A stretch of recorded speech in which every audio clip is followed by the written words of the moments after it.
স্বাগত Asian news আপডেটে। আপনাদের সাথে আছি আমি ফারজানা হাসিন।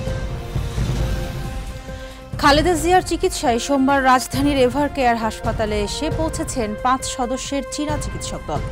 আজ আসবে মূল দল। এদিকে খালেদা জিয়ার অবস্থা স্থিতিশীল, চিকিৎসকদের নিবিড় পর্যবেক্ষণে তার চিকিৎসা চলছে বলে জানিয়েছেন বিএনপি মহাসচিব মির্জা ফখরুল ইসলাম আলমগীর।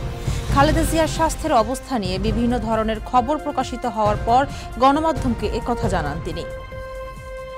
বিএনপির ভারপ্রাপ্ত চেয়ারম্যান তারেক রহমানের দেশে আসার ব্যাপারে কোনো বাধা থাকলে সর্বোচ্চ সহযোগিতা দেয়া হবে বলে জানিয়েছেন আইন উপদেষ্টা ডক্টর আসিফ নজরুল।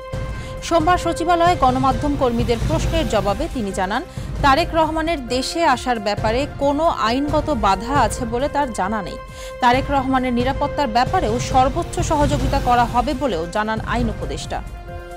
সোমবার রাত 12টা 57 কক্সবাজার ও পার্শ্ববর্তী পার্বত্য চট্টগ্রাম ও চট্টগ্রাম শহরে 4.9 মাত্রার একটি মাঝারি ভূমিকম্প অনুভূত হয়েছে। তবে এতে এখনো পর্যন্ত কোনো ক্ষয়ক্ষতির তথ্য পাওয়া যায়নি। মার্কিন যুক্তরাষ্ট্রের ভূতাত্ত্বিক জরিপ অনুসারে ভূমিকম্পের কেন্দ্রস্থল ছিল মিয়ানমারের ফালাম থেকে 81 কিলোমিটার পূর্বে। গত কয়েকদিনে এখন পর্যন্ত 8বার ভূমিকম্প অনুভূত হয়েছে বাংলাদেশে। দর্শক, এই ছিল এশিয়ান নিউজ আপডেট। আমাদের পরের আয়োজন দেখার আমন্ত্রণ রইল। ধন্যবাদ সাথে থাকার জন্য।